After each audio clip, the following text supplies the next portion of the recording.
Well, hello, everybody. I am back. Matthew and I, who's become like a staple guest around here, as they say, third time's the charm. This is the third time he's been on the show, and Hello. I'm excited.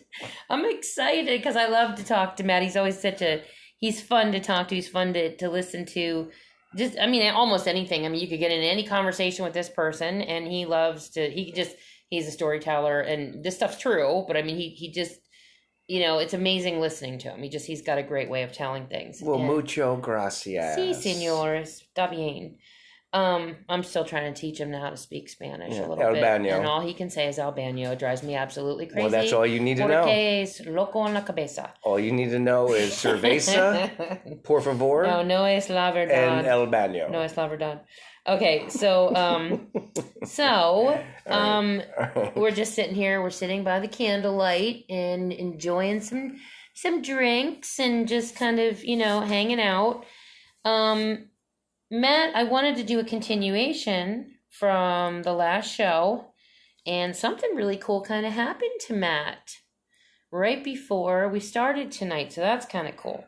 But I have my little list here, and I wanted Matt to tell you, he was talking about Bon Air and, like playing with a ghost child and stuff last show. Oh. And he was telling me a story, and I always tell him not to tell me stories until we're on the air, because I like to have them fresh, so my reactions are fresh. So I never usually let him tell stories until we get on here. But he did tell me some of this, and I was like, okay, you're telling this one. Well, you're talking about, or you're hinting on incidents where it was a great joy to see my grandfather go after my older brother. Because my grandfather wholeheartedly thought that my older brother was responsible for me getting hit in the face with a piece of coral. Now, you understand is that, in Bon Air, everything's built out of coral. That is their main building material, because coral is everywhere. It's a coral island. And there were times, as I spoke in the last show, that we would have like not choral battles, but we would like toss like in the city and stuff. And you have like acorn fights. You throw acorns at each other. Well, we would throw smaller pieces of coral at each other. But I remember being out back by what was referred to as the huts, and for whatever reason, I got smashed in the face by a piece of coral. And it cut my head, just above my right eye. And it actually required a few sutures. And my grandfather chased my older brother around. It was awesome. And but my older brother was nowhere in the area that he could have done anything, because he was out collecting shells, which was, by the way, awesome, because you could find some shells that you'd only find in textbooks.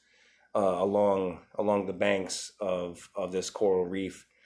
But he was doing his thing, and I was running around doing my thing, trying not to step on sea urchins and such. And although sea urchins, they're wicked, but and they're alive. It's nuts. And they'd be in wading pools and stuff. Anyway, I was playing around what were referred to as the slave huts outside of the weed hut. And I don't know why they call it the weed hut. It wasn't anything. I was going to ask you. Yeah, it wasn't anything ominous. Was it marijuana? No. They just called it the weed hut. I have no idea why. Okay. And you know what? It might have been called the wheat hut. I'm not sure. But that part of the compound was basically where the generators were. My grandfather's shop. All the the water heaters, all the piping, and there was like a servant's quarters back there, which later on we stayed in later in years, because it actually had the best electricity and the better refrigerator. To be honest, it had like all the updated electricity was in that part. Like we had the microwave out there, the small oven. There was a fire pit out back. There was a nice I took a great photo later in life, before my grandfather passed, which was kind of neat. But anyway, I got hit in the face with this piece of coral, and it was a larger piece of coral because of the damage it did. And it turns out that, Nobody threw it. no one threw it. Nobody was there to throw it unless a flamingo flung it at me, which, by the way, was awesome because, all the constellations on that side of the planet are different. Like you get the Southern Cross, Yeah, that would be neat. You wake up to porpoise in the water and flamingos. Actually, Matt's planning a trip for us to go there soon. Hopefully, that would be really cool. I want to go there and just stay there and be a math teacher. He doesn't want to come back. He wants us to go there, and I think his plan is that hey, let's just kind of like stay. And, well, you understand something is that I've actually seen lightning go from the ocean to the sky. Yeah. Which doesn't make a lot of sense. No, I know. But it kind of does. Just like those balls that you touch. Why wouldn't it be the same way? Because it's all moisture and.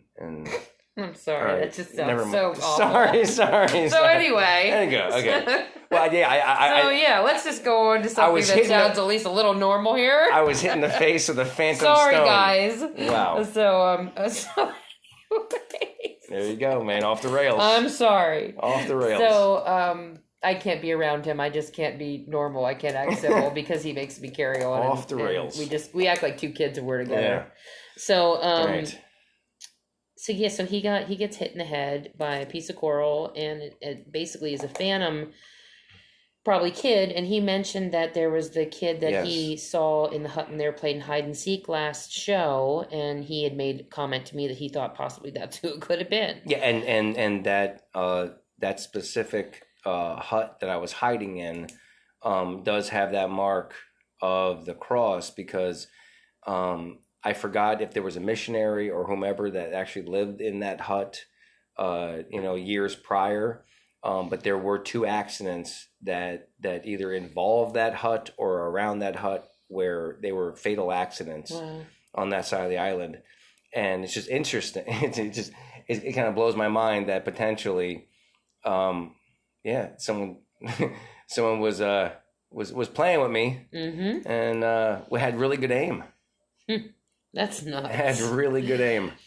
Okay, so there's a couple stories I wanted Matt to share with you. He had a Dogman, which he thinks is a Dogman encounter in the park. And he's had some encounters here at the house. I mentioned this in the last show too, that we've had a lot of weird stuff that goes on here. I mean, from cupboards moving to shadows to, us all seeing the same like being in the yard, which I thought was a vampire. We've had some really weird stuff. I thought it was a banshee. Tell us before we get into those stories, right before the show started tonight. Oh. What happened? He came into the house after he walked outside. Okay. Unfortunately, I enjoy a cigarette every now and again, and I usually keep them in the back of in the vehicle. So it's a process that in order for me to have one, I have to walk it there and get one. And it's probably, like I say, everything to me is yards. It's a good football field away to get to the vehicle to get a smoke. You were just out there with me, okay? Yeah. You didn't hear nothing. We walked out, not to interrupt here, but we both walked out. I walked out with him the initial time before we had started. We were sitting down doing some other things earlier, and we both walked outside.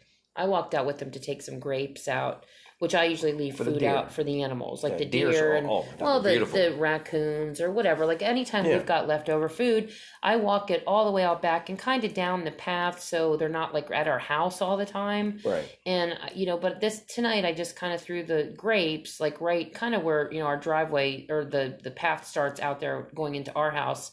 Out back, and Matt was at his car and he was getting a cigarette out, and everything was completely quiet. Correct. So he came in with me, and then about an hour later, before we started the show tonight, he walked back out to get a cigarette, and he came running back in, and you tell him the rest. I come around the side of the garage, and the garage it's a good size You know, it's like 30 by 20. To the house. You know, it's basically like a little house.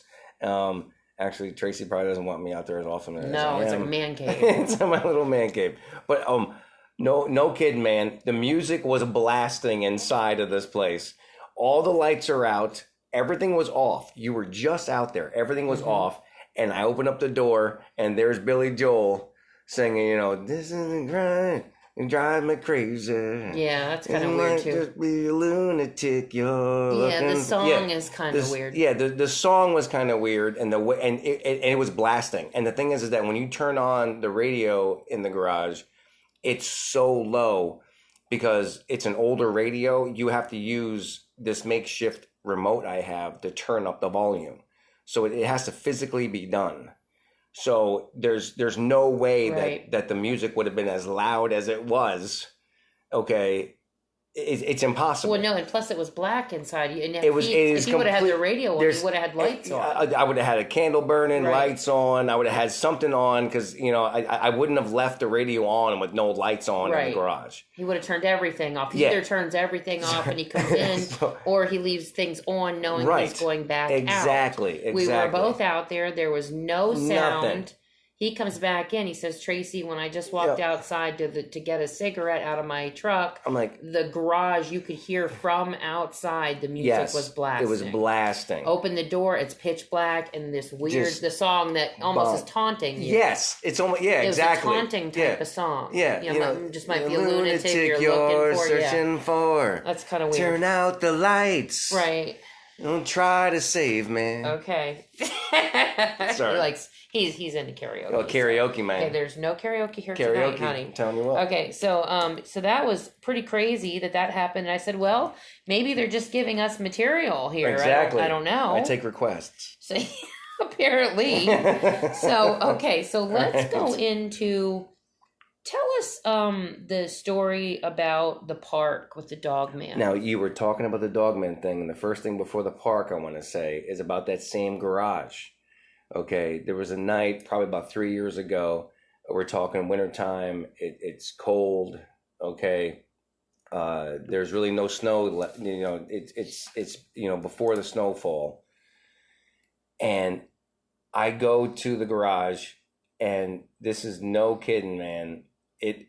I go to open up the garage, and everything's keyed. I keep everything locked because I'm a city kid. Even though I'm there's really not much out here. I mean, you'd have to be pretty motivated to come to where we live to do anything. But and even Tracy has given me heck about everything's always locked. Everything's locked.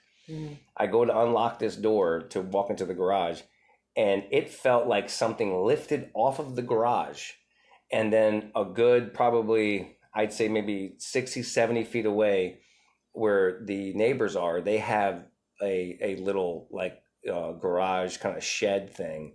It's bigger than a shed. I would say it's like an apartment. It's half the size of our garage. Right, it's like an apartment building. But they always have a light. That light is so annoying, but it's on all the time. And thank God it is, really. Yeah, thank God it is. But sometimes when you look at the stars and stuff, you would like it to be dark, but it never is. Yeah, well, maybe we're all kind of sensing something's going on. Here's the thing, though, man, is that whatever it was that was on our garage, left our garage and landed on their garage because you could see the light on their garage was rocking just a hair. Wow. So something went from that garage to that garage, and I was like, too bad it can't stay. Something heavy, because our garage, you have to understand, it has 2 floors to it.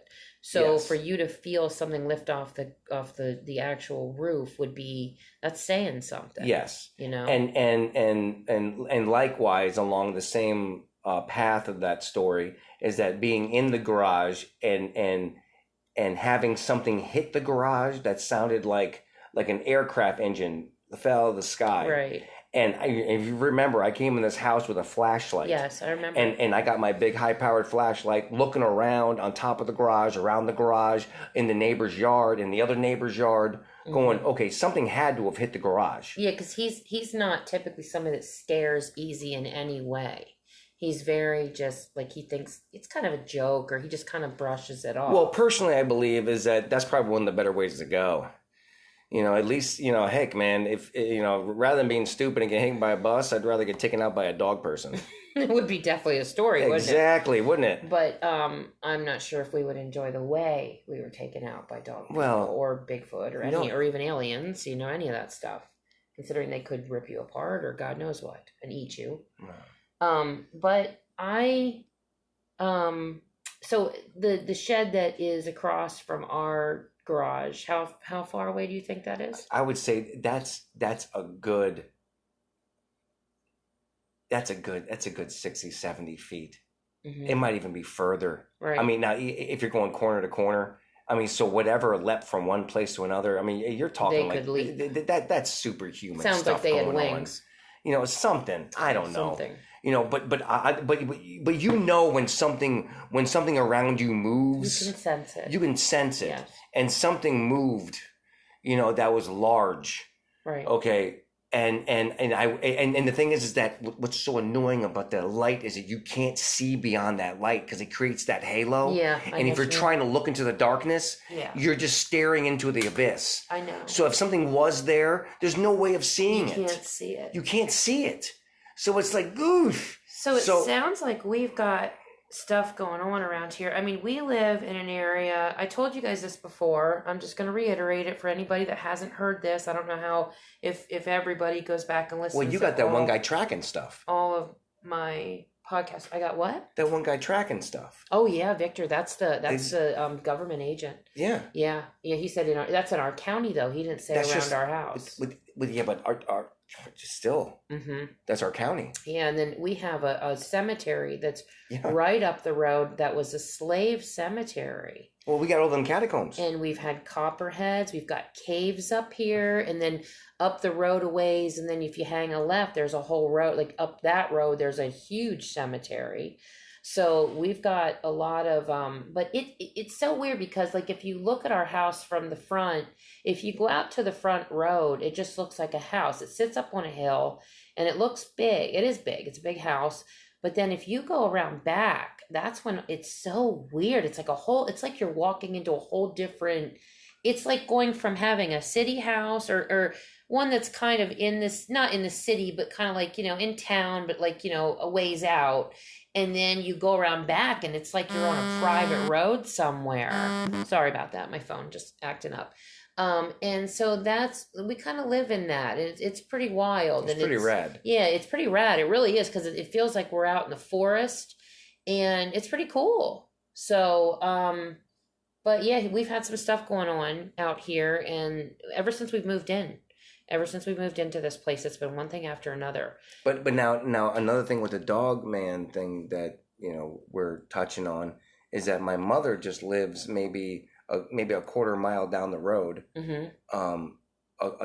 Like just across the street from her is that large field for the elementary school. Mm-hmm. And years ago, I used to take walks. This is the other story. Wait, before you get into this story, hang on a minute. Finish telling about the orbs that you've encountered out there. Oh, the orbs. The orbs are pretty whack. Well, Matt. I'll tell you about the one orb. Well, the orbs are. I don't see Matt. Right. I don't think he knows as much about the orb situation as I do. Because to this day, I'm still thinking about like I have no idea what the rock I was looking at, but this thing I don't know if anyone's like a Rick and Morty fan, but that that one episode where the orb was like telepathic and was like globular. Mm-hmm. and it could like project thought. Like I said, I like having to smoke. I don't smoke inside nowhere because that's just rude and impolite. So I was walking around and I usually go right to the tree line, which we have a cliff out back. That's a good 70-foot drop. If you were to fall off of that cliff, if you survived, if your legs didn't go through your shoulders, you would need major constructive surgery. Mm-hmm. But on that one side of the cliff, and when I came around the back, man, it was like opalescent. It was it wasn't really green, it wasn't really blue, it wasn't really white, it wasn't really yellow. It was something, and it was there, man. And it was like the size of probably maybe a little bigger than a basketball, maybe a little bit smaller than a beach ball.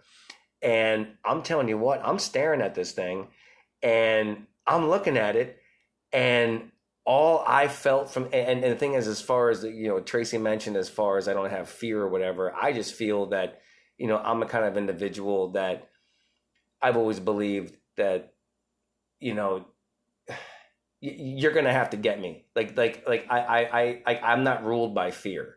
Is that if something's gonna go down, well, then I'm gonna take parts of you with me, and I'm gonna die with my boots on, kind of thing. And that's the way I've always been. Is like, I don't care how big you are, I don't care how bad you are. Any man can beat any man on any given day. But staring at this orb, I just had this overwhelming, just this absolute booming, like, just this fear. And I can't explain it. And all I said was like, too bad I can't stay. And I was, and I'm also a person too, is that I'm not curious. I'm not checking it out. I'm not moving forward. I'm not, whatever, man. You go your way. I'll go my way.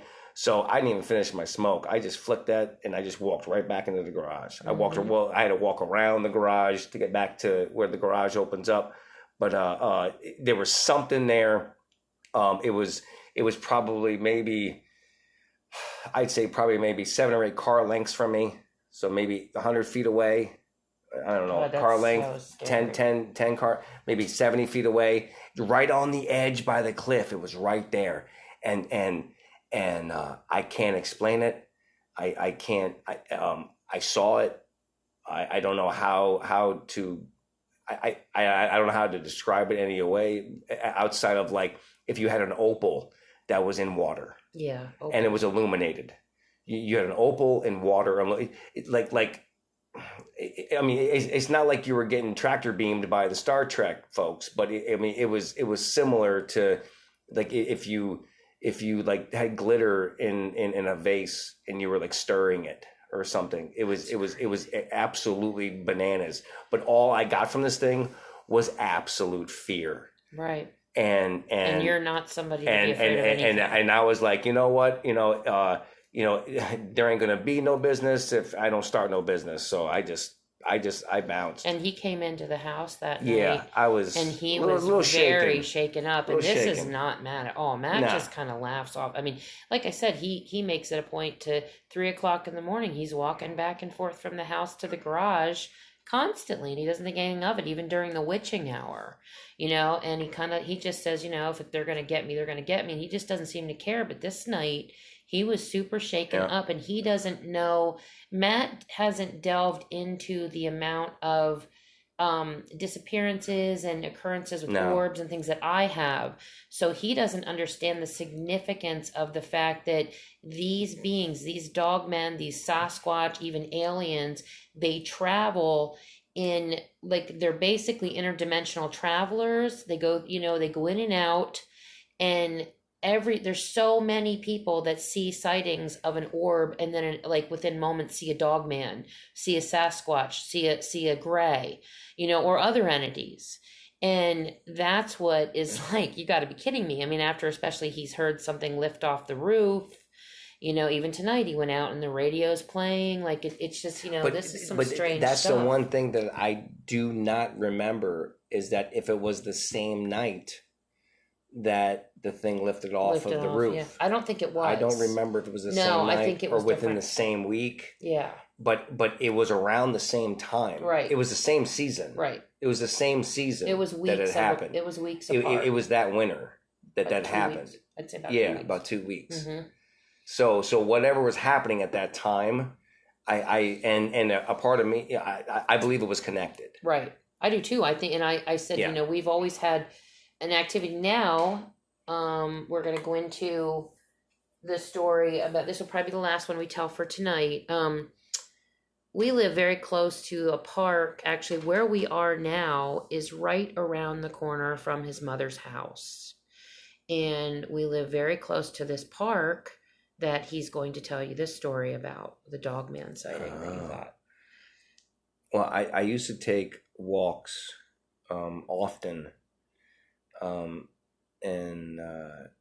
the main reason why I took walks is that I was trying to quit smoking, and I would take He succeeded for years. I would take walks to have a few smokes, but I would also go see my mom. But I didn't want Tracy to know that I was having a cigarette or two. We lived in a different area at the time. Yeah, we live here now. Which is ironic. Yeah, it is weird. We live close to the park now, but back then we lived across the river. We did. Right. Well, I would take these long walks, and one of the walks took me through this park to get to my mom's house. And there were times that my mom was either sleeping or just not available, and I wasn't going to disturb her. So she has, furniture out front, and I would sit in one of her chairs, and I would just chill out for a bit, and whatever's, take a break, because the walk would take me about an hour from our home, and then I would walk an hour back.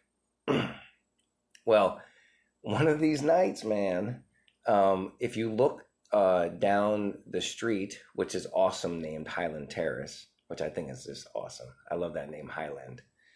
It reminds me of the Highlander. But down at the it's all black. It's all pitch black up until the corner of Cherry and Highland. And I'm telling you what, there was, I can't refer to it as a howl or there was an audible noise that got me out of the chair. Okay. So I get up, I walk a little bit into the yard to look down the street, and now we're looking, I mean, this is well more than a football field away. I'm seeing the street light, and street lights to me are very important. When I was a young kid in the city, I'm a huge winter fan, and the cone coming from a street light, especially when snowflakes and stuff, just enter that cone, and it's like 4:00 in the morning, and you're praying for that snow day. I don't know. There's just something about it. Anyway, that cone of light was just illuminating that corner of Cherry and Highland, and something that reminded me of that weird, slender, like greyhound dog look from like Harry Potter, like that werewolf kind of look, walked. It wasn't on all fours. It walked, okay, through from the darkness into that cone of light, and then got it looked like before it went on all fours, like it was smelling something. It got on all fours, and then darted through the light into the darkness of the park. And then after about 10 seconds later, there was another audible wail. I don't know if it was a howl, but it sounded very similar to that on the other side of the school. This thing had to have been moving to get from where it was, okay, like 400-500 feet on the other side of the school to make that same sound again. And I was like, what the rock did I just see? And I might as well go home. So I just started walking, and I walked through that same field. Like, okay, man, let's see what the rock this was. And you know what? To this day, I have no idea what that was, but that was the biggest dog I've ever seen. The biggest dog I've ever seen in my entire life. But it came out of the darkness before it got into that cone of light. It was on its hind legs. Didn't you tell me it stretched up kind of towards that's the what light? It kind of smelled. It kind of stretched up and like it was like smelling probably something. Smelling you. I don't know if it was smelling me. Smelling humans. It was smelling like a human something. Smell. But it took off in the opposite, not the opposite direction. I was kind of catty corner to it. Mm-hmm. But man, and then it was trucking. I mean, like this thing was hitting. I would say it probably had like maybe 12-foot strides. I mean, it was moving, and then the thing is that as I was trying to see it through the field, you couldn't really see it because there's no light right in that field. All of a sudden, you heard that same sound, and it was well beyond the school. Maybe it's another one. Which was well across that field. Maybe well across that field. The second one. And then I decided to walk home. Oh, yeah, this is Matt, you gotta understand, way back when this happened, how long ago was that? 15 years ago? Yeah, it was a while ago. So we didn't even think, Dogman existed. Yeah, I never thought. I just thought I saw the biggest greyhound dog in the world. Right. And I thought, was walking on 2 feet, that was 2 legs. Initially. Yeah. Initially. But see but now, it's so weird that, you start to progress and learn things, and then you start remembering things from your past, like, oh my God, that was, oh my God, now I know what I saw, now I know I saw a Dogman, or, yeah. And I remember him telling me this story so long ago, and we were talking about it the one day, and I was like, oh my God, Matt. I was like, you saw a Dogman. And the thing is that was so weird is that, like I remember seeing it's like, it almost had like biceps and calves. Like it was weird. Remember I told you that? Yeah, they're strong. It looked like it was on 2 feet. Yeah. And then the dude got down to 4 feet and took off like a bat out of hell, and like man. you said, there could have been more. It might have been him or it could have been another one. Well, I don't know. It left me alone. So he's friends. Right in the same area we live in now. Yeah. Right around the corner. Yeah, right around the corner, man. Right around the corner, you guys. That's so crazy. Yeah. But yeah, we've had some pretty crazy stuff doozies going on. So we're gonna end the show tonight. I just wanted to have Matt on. I don't want to wear him out too much. I might scare him off the show. He'll probably be like, "No, you're not dragging me into this anymore." So, do you have anything else you want to add? I was trying to. I don't know. I was thinking about some other things, but I don't know. You always lead it up to me. I'm always like, here's these notes. Yeah, and because I don't really remember you will. I'm sure things will come to him because when we got to talking tonight, he remembered that one story about the coral, and I was like, we were talking about the slave huts. And then there's always the things that happen to us daily that just tonight when he was going out to the garage. I mean, right. It's so funny because you're trying to rack your brain remembering the things that's happened to you in the past, and while you're doing that, there's other things that are still happening to you. So it's pretty crazy. So it just. We've got some crazy stuff. Now, I should be having, Chandler has some stories that she wanted to share with me. I should have her on in a few days too. And, Chandler, I don't know, she's got sight beyond sight. Yeah, she does. She's very touched. Some of the things that she's got both of us in her. And I've always felt bad in the past because I kind of, downplayed some of the things that she brought to me as a child, but I remember her staring at the clock, as we refer to as the death clock, which still doesn't even work. We don't wind it. But every time it stopped, someone didn't exist. No, every time we winded it, somebody died. Right. Every time we wound it. Yeah, we wound it. We would someone. Yeah. Yeah, so that's why it's not wound no more. No, we don't touch that clock. And that was a clock that Chandler would stare at as a toddler. Yep. She was not even 2, and she would just stare at that clock and smile and giggle at it. It's pretty weird stuff, man. We've had so much stuff. Our family has. I don't know what it is about our family, but there's other people too. I mean, I've heard people on other shows that. Just regular sightings, regular occurrences, things they deal with. And I don't know what it is. I personally think it's just that you're open. Your psychic abilities are so open, and that's a lot of it. Also there could be demonic attachments. Who knows how many of us are even part alien? We don't know how many experiments have been done or implantations into people.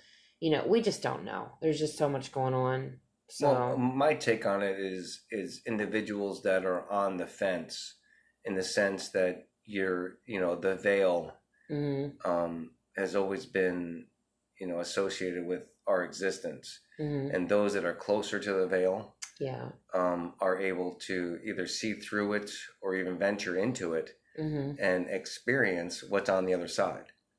Okay. Now, most of the time, those individuals do not come back. Like you talked about Pilates and the individuals that have gone missing. Okay, well, they've gone into the veil, and those dudes and dudettes are never seen from again. Right. Okay, and then those are those individuals that can actually kind of perceive or persevere into the veil and are able to come back out of the veil and be like, what the rock was that? Yeah. Okay, because there's been a lot of cases of that exactly happening, you know. So I think we've that, also had near-death experiences too. When you think about some of the stuff, I mean, I almost died a couple times. You've had some car accidents. you wonder, you know, if you, oh God, I'll tell you what story. What? Wow, you're going to be on again, because there is a story Matt has. I don't know if we have time tonight. Oh gosh, Matt, I don't even know how to say this. When he was younger and he was partying, and he ended up at this Unimart one night. Oh my God. That was the craziest story. I don't know how much we can try to squeeze that in. I hope you guys don't mind. Let me check something. My son called. Okay, just making sure he's okay. Yeah. Do you want to try to squeeze that in? Well, I don't know where to start. You want the channel. Well, he did some, you know, he was doing some things, recreational things, because he was young, right? So he was partying and doing some substances, you know, like, you know, right. I don't type know of things like following the Grateful Dead type stuff. Yeah, and things like it was that, a lot of Grateful Dead kind of stuff so at the moment. He doesn't do that stuff now. No, I mean, he's just, you know, so. I mean, so if you guys are kind of grasping where we're going with this, he was kind of a little. All right. Well, I was tripping balls, and this moment, it wasn't outside of my scope of what I've done at that time when I was younger. It wasn't unusual to me, but this particular time, was bananas. I got lost in a park that was no more than maybe like a half a mile by a half a mile. And I was living at the time with a high school friend in an apartment behind a convenience store. This convenience store doesn't even exist anymore. The apartment still does, but not the convenience store. The light on our porch never worked. Ever in a gazillion years, and we were there for maybe 6-7 months. Well, I found my way out of this park eventually. Now, when I found my way out of this park, the sky was absolutely purple, and there were bands of electricity going across the sky. I went to Wendy's, which was not open at the time, and the only reason why I went to Wendy's, which was on the other side of the street from where the convenience store was because there was a garbage truck, a bright yellow garbage truck picking up trash. And it was like 2:00 in the morning. And you gotta understand something is that if you're an individual and you ever do anything that kind of sets you outside of the norm, at the time, people wore watches. I would do sets to myself and figure out, you know, what time it was. All right, you know, it's 12:30, it's 1:00, you're doing checks to make sure that, you know, you're still in reality, so to speak. Well, 3:00 in the morning, 2:00 in the morning, there's a yellow garbage truck picking up this trash. It didn't make any sense. I don't know why it didn't make any sense, but the person that came out of the garbage truck was an older woman that had a dog in a sweater. And she told me that I had to go into the convenience store. And I was like, okay. So I went into the convenience store that is honest to God, it's right behind the apartment that I live in. I went into the convenience store. Wait a minute, no, I was in a taxi cab first. Yeah. I was in a taxi cab first. Okay, we'll start there then. Go back. Oh my God. Do you remember how it went? Wait, no, there was the garbage truck, and then there was the old lady with the dog, and then there was the taxi cab. That's right. Oh, the taxi cab was getting gas. That's right. The old lady told me to go to the convenience store. I went to the convenience store, and it was like that scene out of Scrooge, where the taxi cab driver all of a sudden was in the taxi cab, and I got in the taxi cab. And I told him that I'm supposed to go inside the convenience store. And he said, well, then I guess that's what you're supposed to do. And then a part of me was thinking, like, you're altered right now. Now you're messing with this taxi cab driver. And he looked back behind me and he said, every answer that you're going to find is going to be inside that store. Now go, or something. And I remember I left the taxi cab. I went inside the convenience store. Man, this is getting, I'm trying to remember this now. It's been a long time since I've asked I got inside this convenience store, and all I'm telling you is that there was a dude in this convenience store that was like, he was like 6'5", 6'6", and he had just this beautiful beard, and I was walking around the convenience store just eating everything I wanted, drinking whatever I wanted, and I went behind the actual counter and was talking to the guy, and then he finally said that where you need to go is over here. And then he showed me coffee and said the power of life is in coffee. Yeah, but you had asked him questions. No, remember? I asked, yes. And then once I got the coffee, I had this big thing of coffee in my hands, and I was at the counter, and I looked at him and I said, you're full of shit, man. Okay, life isn't about coffee. And he goes, I remember him looking at me, and he was just getting taller and taller and taller as the time was going. And all I kept seeing was like earth, which was weird. And then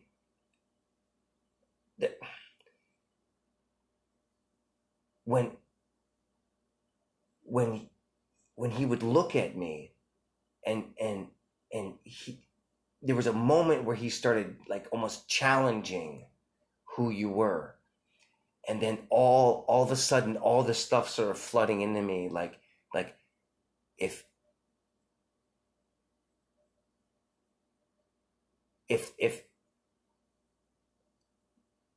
there was any kind of reason for man to continue to exist, like what would it be? Like why should you still exist? Almost like he was looking down upon me and challenging me, as far as like what makes man, appropriate to have the gift that you have, because you all squander it. You're just a bunch of hairless monkeys running around, confessing your grandiosity to everything. You're the greatest predator. You can build these buildings, you can do this, you can do that, and you're absolutely nothing. And there was this weird moment where it was almost like, I don't know how to explain it, but I was talking to something that was demonic. I feel it was Lucifer. Okay, it That's was something. what I feel. And then he told me, and I'm right now I'm missing the crucial point of it.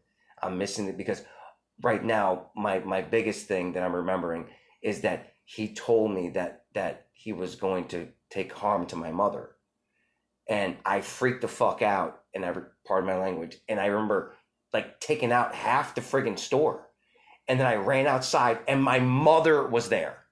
My mother in her car was where the taxi cab was. Right. And I got into the taxi cab, and my younger brother was in he's 8 years older than me. He was just a boy at the time. He was in the driver's side, and I dove into the back, and halfway home, I said, you have to take him to the hospital. And I ended up being in the hospital for a day. But I went back the next day to apologize for what I have done, for what I did, because that was out of bounds, and there's something I'm missing. There's something I'm missing about that. It wasn't just the coffee. There was something else that was going on, and I'm forgetting it, and it's crucial. Anyway, when I went back, nobody was working that night. Nobody. I asked everyone there. Nobody was working that night that remembered a damn thing. No damage was done. And the song that was playing that night was that For my life to be over. Oh yeah. Whatever the song that that song. Okay, so I don't want to wait for my life to be over. I don't know who sings that. Okay. It's a female. Yeah, it is a female. Yeah. Okay, go ahead. And that night, I don't want to wait for my life to be over. Something like that. That's it. And the thing is that I was with a buddy that was also with me doing stuff, and he said that the porch light that was there was bright red, and he ran to the river and spent the night under the friggin' bridge because he didn't know where I went. And then I told him that I saw his ass in the park, and he was like 10 feet tall, and he was red, and he told me, all the bad things that I did to him and how I wasn't a good friend to him. I mean, it was just one of these weird nights that I chalk up to, like, but none of it ever made any sense because, a lot of you folks out there that might be listening to stuff, like, you party and stuff, and there's checks you do. We did all the checks, and this was nothing like that. Like the way the sky was, the way this old lady was with the dog, the way this cab driver was, the way the guy was inside the convenience store, and the way he behaved, and he allowed me to have anything I wanted in the store. It was bonkers. And then when he challenged me and said, anyway, the whole night ended up with me being a seed. Like. Sorry, guys. Go ahead. Like all of time collapsed, and I was able to experience everything and everyone's emotions and experiences to the back of creation. And then I was going to be the seed that would spawn a new, universe. It sounds absolutely mad. It's fucking mad. But pardon my language. Yeah, don't swear. I'm sorry. But when Matt had told me this story originally, years and years ago, and he had described the man as being a very good-looking man, a very big, very strong, capable. My feeling and my sense and with my abilities, I felt he had an encounter with Lucifer himself. But nobody worked there. I talked to the manager. I talked to all the workers there. They all knew us because we lived right behind the place. So we were always there, getting groceries, getting candy, getting whatevers. And they all knew us. And I never knew this dude was there. I'd never met him before. And I wanted to apologize. He wasn't there. He didn't work there. The place wasn't open. Right. It wasn't open. It was closed. It wasn't open. Right. And I was there. Right. And talking there was a cab. to possibly Lucifer about coffee being the meaning of life. Exactly. Right. And makes then he gets a whole angry. Lot of sense. But it's an interesting, the one thing I do feel about drug use. Which now puts some questions on Orb's Dogman. Yeah. No. What I'm saying though is I feel my personal belief, even with schizophrenics and things like that, the theory that I have run through with my mind is that maybe we do go into different portals. We do go into different dimensions, and these are windows and gateways to get there. That people that suffer from schizophrenia, what if they really are seeing this stuff? What if they have the ability to see into the other realm and now they're labeled as being sick or mentally ill, and they just are more capable to see what's really going on? And that's a really horrible thought when you think about how heavily medicated they are. Some of them are locked into loony bins and everything else. And, just like people that commit crimes or they murder their families and stuff, I feel that most of that's demonic possessions. That we're not treating we're not actually, trying to treat what's really going on here. We're just kind of masking everything, and the scientists are coming up with terminologies and diagnoses, and none of it's really what's going on. So it's really some crazy stuff. But we do have to end the show tonight. I hope you enjoyed it tonight. Hope everybody has a wonderful, wonderful rest of your weekend, and you guys take care. You want to say goodbye? Yes. Goodbye. Have a great night, you guys. Talk to you soon. Take care.